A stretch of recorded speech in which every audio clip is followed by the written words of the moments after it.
আসানসোল আবার করে দ্বিতীয়বারের জন্য আরেকটি বন্দে ভারত পেল। আজকে আমাদের সাথে রয়েছেন আমাদের অনেক স্কুলের ছেলেমেয়েরা। তাদেরকে বলবো, এই সামনে বন্দে ভারত দাঁড়িয়ে রয়েছে, আর বন্দে ভারতের সামনে লেখা মেক ইন ইন্ডিয়া। গর্ব লাগে না?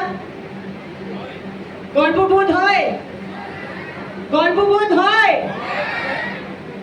আজকে একটা সময় ছিল যখন অনেক, আজকে স্টেশনের ওয়াগন থেকে শুরু করে আজকে মিসাইল, এরোপ্লেন, আজকে সবকিছু অন্য দেশ থেকে বানিয়ে আমাদের ইম্পোর্ট করতে হতো।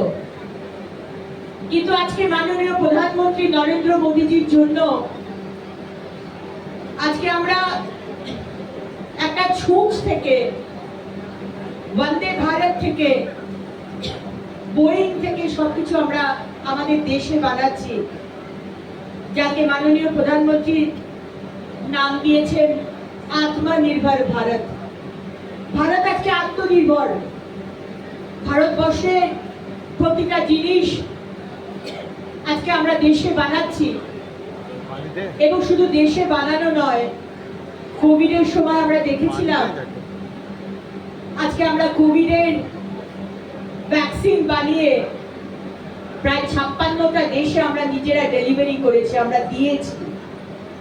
অত্যন্ত গর্বের মুহূর্ত আমাদের জন্য যে আসানসোল, এই আসানসোলকে মাননীয় প্রধানমন্ত্রী এবং মাননীয় রেলমন্ত্রী অশ্বিনী বৈষ্ণবজি, আসানসোলের মানুষ এবং এই লাইনে আজকে গয়া থেকে হাওড়া ভায়া আসানসোল যে বন্দে ভারত শুরু হলো, আমাদের সাধারণ মানুষের জন্য যে কত সুবিধা হলো বলার নয়।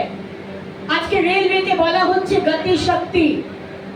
আজকে এই যে গতি, এই যে স্পিড, আজকে রেলওয়ের আধিকারিক আমাকে বলছিলেন যে জানেন দিদি ভাই, এই ট্রেন সুপার ফাস্ট স্পিডে যায়, কিন্তু আপনি যদি জলে একটা গ্লাস ভর্তি জলকে যদি ট্রেনে রেখে দেন আর স্পিডে বন্দে ভারত যাচ্ছে, কিন্তু এমন টেকনোলজি যে জলটা গ্লাস থেকে উপচে পড়বে না, নড়বে না, এত স্মুথলি বন্দে ভারত যায়। সত্যি আজকে আমাদের অত্যন্ত আনন্দের দিন।